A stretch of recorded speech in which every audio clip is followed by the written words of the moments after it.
sesuai dengan takdir dari Tuhan. Takdir tak ada satupun.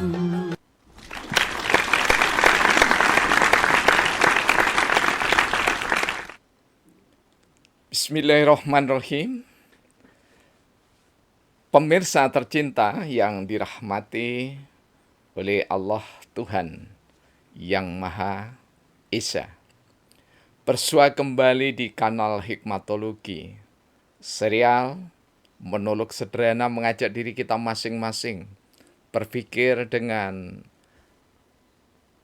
kelembut cerdas dewasaan, hati nurani berdasar kitab suci, agama, dan kepercayaan yang kita yakini. Tentu, karena kita berada di Nusantara, di Indonesia tercinta, maka Pancasila adalah dasar negara, ideologi bangsa yang niscaya senantiasa ditumbuh kembangkan, diaktualisasi, nilai-nilai dan maknanya, sehingga Pancasila sebagai ideologi terbuka ketika era 1990-an benar-benar nyata. Pancasila tidak sekedar dihubung-hubungkan seadanya tanpa kekuatan teoretik yang mengakar dari sejarah peradaban politik Nusantara, sejarah peradaban politik didirikannya Republik Indonesia. Pemirsa tercinta yang dirahmati Allah Tuhan yang Maha Esa, kita masih berbicara sistem politik hikmatokrasi. Kita ambil dari Syabdana yang ke-16.004, bagian keempat, dasar hikmatokrasi. Kesultanan Mataram dipimpin seorang Sultan Sayyidin Panatagama. Mataram berdasar syariat Islam yang adil bijaksana.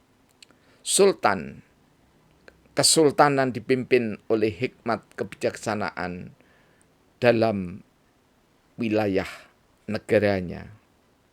Sungguh terbukti di masa Indonesia merdeka mendukung sepenuhnya dukungan Raja dan Sultan Nusantara teramat istimewa. Sultan dan Raja hanya berkuasa atas budaya. Daerah istimewa tak seluruhnya berlaku pada wilayahnya. Pemirsa yang dirahmati oleh Allah, jika kita mencoba menarik benang merah dari sejarah peradaban politik bangsa Indonesia, maka bangsa Indonesia, atau lebih tepatnya kerajaan-kerajaan di masa sebelum Islam di bawah oleh para sahabat Rasulullah Muhammad SAW ke bumi Nusantara, maka kearifan kebijakan yang ada di dalam kerajaan dan kesultanan sudah sangat tampak sekali. Setidaknya kita melihat sejarah peradaban Mataram sejak awal atau sejak abad ke-16 hingga sekarang menjadi Kesultanan Ngayogyakarta Hadiningrat. Kemudian kita langsung meloncat cukup jauh di tahun 1936, tepatnya tanggal 9 Juni atau tanggal 19 Rabiul Awal tahun 1355. Ada apa di tanggal itu? Nahdlatul Ulama memberikan jawaban atas pertanyaan peserta muktamar yang dilakukan oleh Nahdlatul Ulama. Dibingkai di dalam solusi problematika aktual hukum Islam. Keputusan muktamar Munas Konbes Nahdlatul Ulama tahun 1926 sampai 1999. Sementara ini yang kami miliki untuk saat ini. Nah, di tanggal 9 Juni 1936, tokoh-tokoh Nahdlatul Ulama ketika ditanya dasar negara Indonesia apa, jawabnya adalah Islam. Jawabnya adalah syariat Islam. Mengapa? Karena rata-rata di tahun itu, di abad ke-14 itu, Nusantara kebanyakan dipimpin oleh para sultan, dan sultan salah satunya bergelar Sayyidin Panotogomo di Kesultanan Mataram, merujuk pada ajaran Islam. Namun, lagi-lagi kita bisa mengambil saripati hikmatokrasi, yakni adalah Mataram benar-benar adil, bijaksana, dan raja serta rakyatnya dipimpin oleh hikmat kebijaksanaan dalam permusyawaratan perwakilan. Inilah esensi dari sistem hikmatokrasi.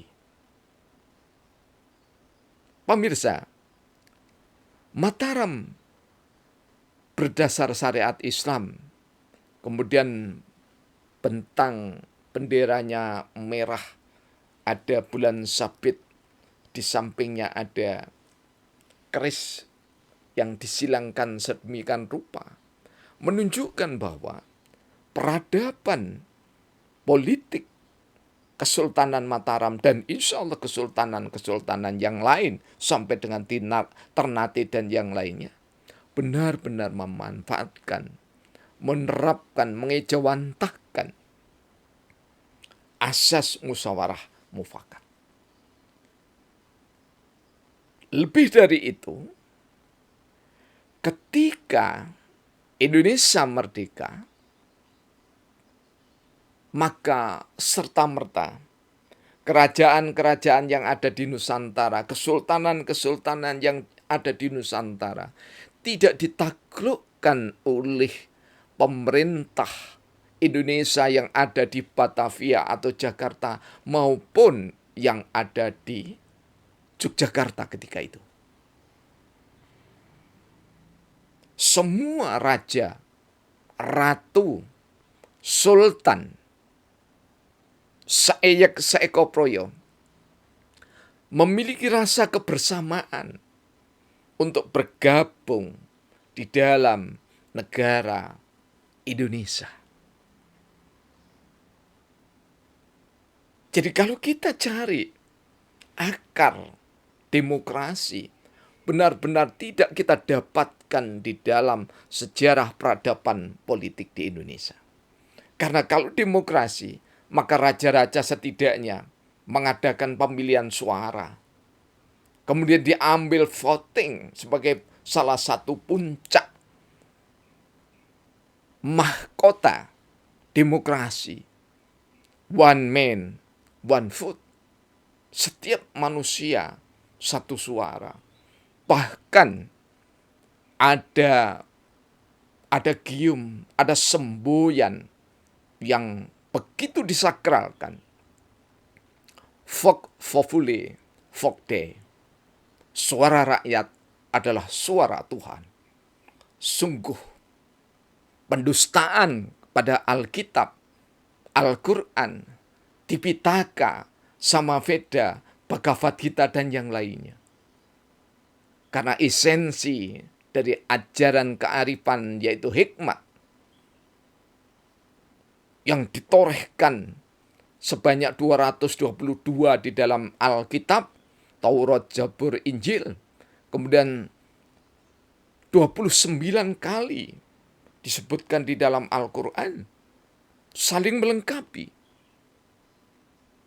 Dan harus mendorong kita untuk menguatkan Indonesia kembali kepada musyawarah mufakat, mulai dari tingkat dasar RT, rukun tetangga, rukun warga, dukuh, desa, kelurahan, hingga pemerintah pusat kembali ke asas musyawarah untuk mufakat. Inilah hakikat dari hikmatokrasi. Hikmatokrasi mengajak anak bangsa untuk menyadari bahwa demokrasi benar-benar tidak sesuai, bukan saja bagi bangsa negara Indonesia, tapi tidak sesuai dengan negara bangsa-bangsa dunia. Mengapa saya katakan demikian? Karena demokrasi dipimpin oleh hikmat manusia. Jika kita pinjam istilah di dalam Alkitab. Namun hikmatokrasi yang sudah pernah sekali lagi dilaksanakan, diejawantahkan ketika tokoh-tokoh dan ulama rohaniawan mendirikan Republik Indonesia ini, Bante, Bedanda dan seterusnya mendirikan Republik Indonesia ini. Tidak ada oposisi, tidak ada koalisi. Yang ada adalah memegang amanah penderitaan rakyat, mewujudkan musyawarah mufakat, mendirikan Indonesia merdeka. Karena itu kita baru dihantar ke depan pintu gerbang kemerdekaan. Dan kita manusia-manusia yang merdeka harus memerdekakan diri untuk membangun teori hikmatokrasi yang prakteknya secara istimewa beradab berperi kemanusiaan, perlambar nilai peradaban Indonesia, bertaut kait berkelindahan menyatu padu, ruh agama, ruh kepercayaan, dan ruh budaya. Inilah yang saya sebut dengan hikmatokrasi. Karena itu kami juga merintis Akademi Hikmatologi Nusantara. Karena hikmatokrasi kami turunkan dari induknya, yakni adalah hikmatologi. Semoga bermanfaat, kian bermartabat, seluruh rakyat hingga pemimpin semua sehat, sehat akalnya, sehat jiwa raganya, dan damai sejahtera di bawah Panji Pancasila. Terima kasih.